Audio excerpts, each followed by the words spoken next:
It's the Real News Network. I'm Sharmini Pires coming to you from Baltimore. A trove of internal documents and reports of the oil giant Royal Dutch Shell shows that oil giant also had known for 3 decades that fossil fuel products would lead to catastrophic climate change.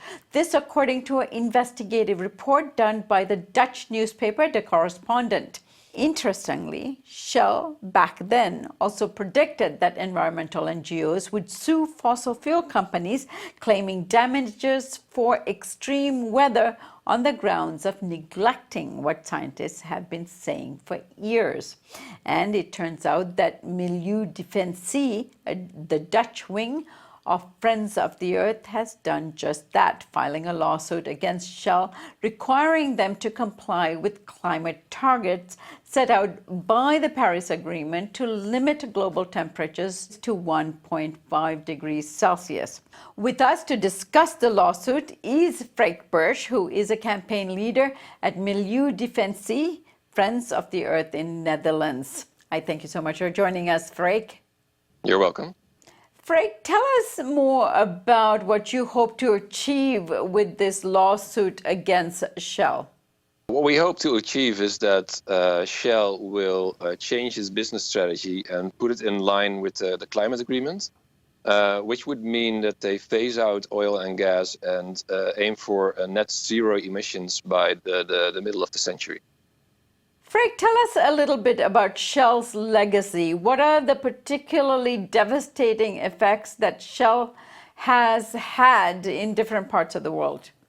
Yeah, so Shell knows that they have been having a big impact on the climate and therefore the world, at least since the 80s.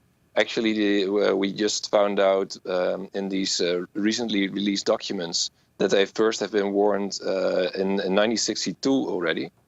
And all this time they have continued to invest in more oil and gas.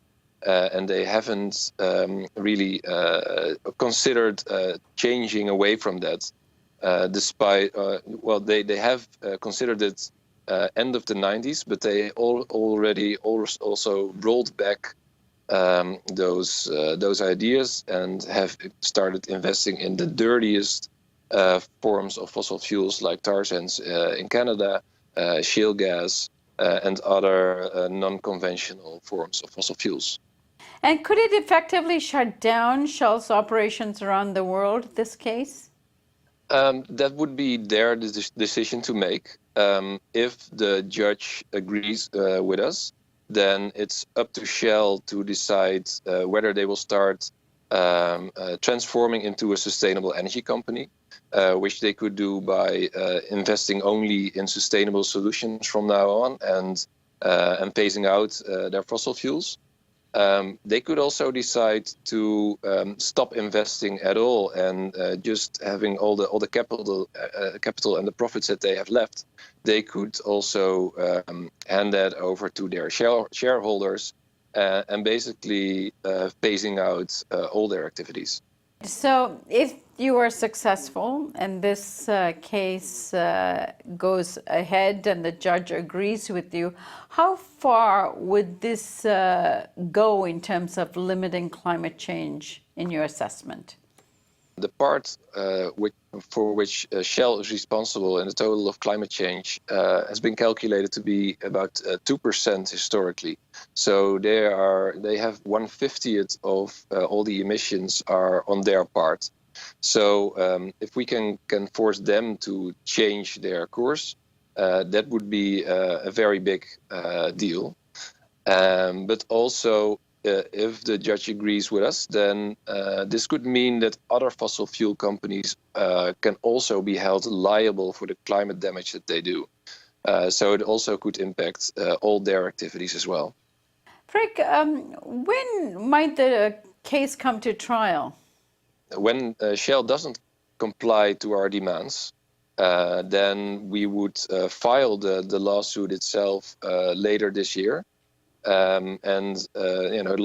Lawsuits take some time, so probably next year will be a first hearing, and maybe the year after could be a first verdict.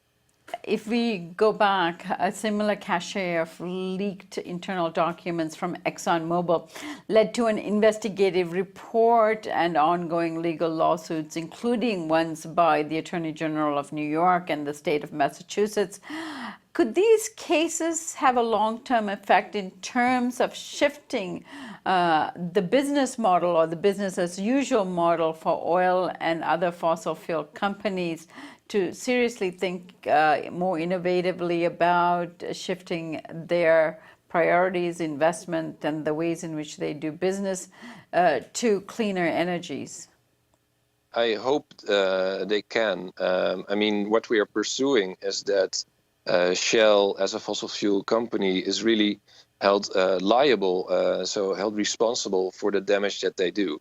So when the judge also thinks like this, that means that every new oil and gas project that they pursue would increase the risk for them to be held liable for new damages that they do. So if they are smart and if they want to prevent more lawsuits and more consequences, then they have to transform. All right, Freek. We've been speaking with Freek Bersch. He's with the organization Milieu Defensie, Friends of the Earth in Netherlands. I thank you so much for joining us today. Thank you. And thank you for joining us here on the Real News Network.